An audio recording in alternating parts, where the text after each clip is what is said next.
বিসমিল্লাহির রহমানির রহিম। প্রিয় বন্ধুগণ, কথা হবে ডায়াবেটিস রোগের তৃতীয় পর্ব এবং তার হোমিওপ্যাথি চিকিৎসা নিয়ে। তো এই পর্বে আমি ডায়াবেটিস রোগ কেন হয় এবং তার হোমিওপ্যাথি কী চিকিৎসা আছে সেটা নিয়ে কথা বলবো। তো ডায়াবেটিস রোগ আসলে মূলত প্যানক্রিয়াসের দুর্বলতার কারণে সৃষ্টি হয়ে থাকে। তো একটু সর্বপ্রথম প্যানক্রিয়াসের পরিচয় দেই। তো প্রিয় বন্ধুগণ, এই ছবিতে যেটা দেখাচ্ছি সেটা হলো প্যানক্রিয়াস। এই হলো প্যানক্রিয়াস।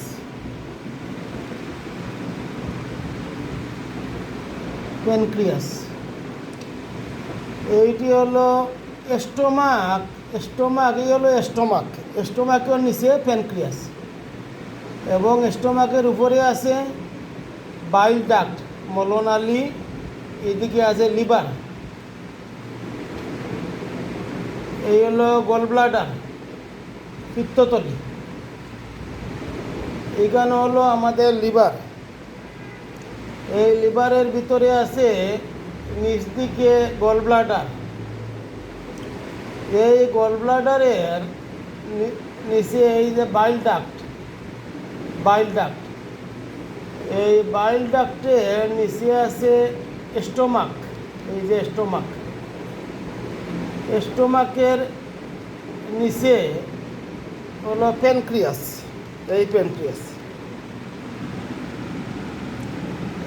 এবং প্যানক্রিয়াসের নিচে আছে স্মল ইন্টেস্টাইন, যেটা মল আউট করে, স্মল ইন্টেস্টাইন।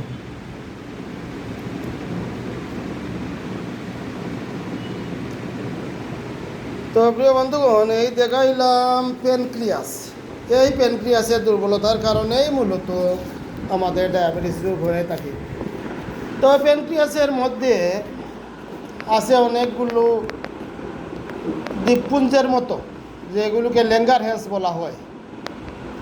ল্যাঙ্গারহ্যান্স নামক একজন সাহেব, 18 বছর বয়সের একজন সাহেব, এই দ্বীপপুঞ্জগুলো সর্বপ্রথম আবিষ্কার করেছিলেন, তাই ওনার নামে এইগুলাকে ল্যাঙ্গারহ্যান্স বলা হয়। তো এই দ্বীপপুঞ্জ বা কুশ, এগুলো 4 ভাগে বিভক্ত। যেমন আলফা কুশ, বিটা কুশ, ডেল্টা কুশ, পিপি কুশ। এই 4 প্রকার কুশ যার যার দায়িত্ব পালন কন্টিনিউ করতেছে। এরই মাঝে আলফা কুশ আমাদের শরীরে গ্লুকাগন সৃষ্টি করে এবং বিটা কোষ ইনসুলিন সৃষ্টি করে।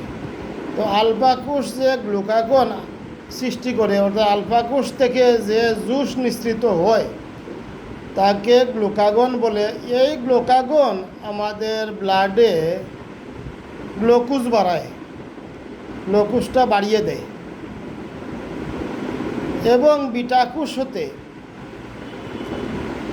ইনসুলিন নিঃসৃত হয়। এই ইনসুলিনের মাধ্যমে গ্লুকোজের মাত্রা নিয়ন্ত্রিত হয়, গ্লুকোজ নিয়ন্ত্রিত থাকে।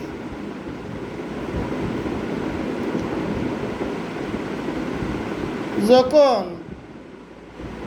এই প্যানক্রিয়াসটা দুর্বল হয়ে যায় তখন বিটা কোষ পরিমিত পরিমাণ ইনসুলিন নামক জুস সাপ্লাই দিতে পারে না, জুস নিঃসৃত হতে পারে না। এতে আমাদের শরীরে ইনসুলিনের ঘাটতি হয়ে যায় এবং গ্লুকোজের মাত্রা বেড়ে যায়। এই হলো খুব সংক্ষিপ্তভাবে ডায়াবেটিসের সৃষ্টির মূল কারণ। তো এক্ষেত্রে অন্যান্য চিকিৎসা পদ্ধতিতে সুগার কন্ট্রোল করার চেষ্টা করা হয়। আর আমাদের হোমিওপ্যাথিতে আমরা প্যানক্রিয়াসের শক্তি বাড়িয়ে ইনসুলিন উৎপাদনে সহযোগিতা করি।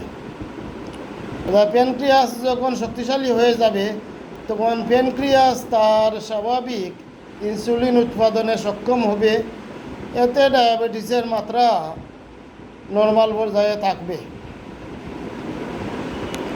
তো আলহামদুলিল্লাহ এইভাবে আমরা সফল হই। বিশ্ববিখ্যাত জার্মান চিকিৎসা বিজ্ঞানী হ্যানিম্যান যখন দেখলেন অ্যালোপ্যাথিতে ডায়াবেটিস সহ অন্যান্য জটিল রোগের কোনো স্থায়ী চিকিৎসা ব্যবস্থা হচ্ছে না, তখন তিনি ছিলেন জার্মানের সর্বোচ্চ ডিগ্রিপ্রাপ্ত অ্যালোপ্যাথিক ডাক্তার। কিন্তু অ্যালোপ্যাথিতে এইসব রোগের কোনো স্থায়ী চিকিৎসা ব্যবস্থা হচ্ছে না দেখে তিনি এইগুলো নিয়ে দীর্ঘ গবেষণা করে এই রোগগুলোর স্থায়ী চিকিৎসার জন্য হোমিওপ্যাথি আবিষ্কার করেন এবং অদ্যাবধি হোমিওপ্যাথি এখন পর্যন্ত এই সমস্ত জটিল রোগে স্থায়ীভাবে উপশম দিয়ে আসছে আলহামদুলিল্লাহ। তো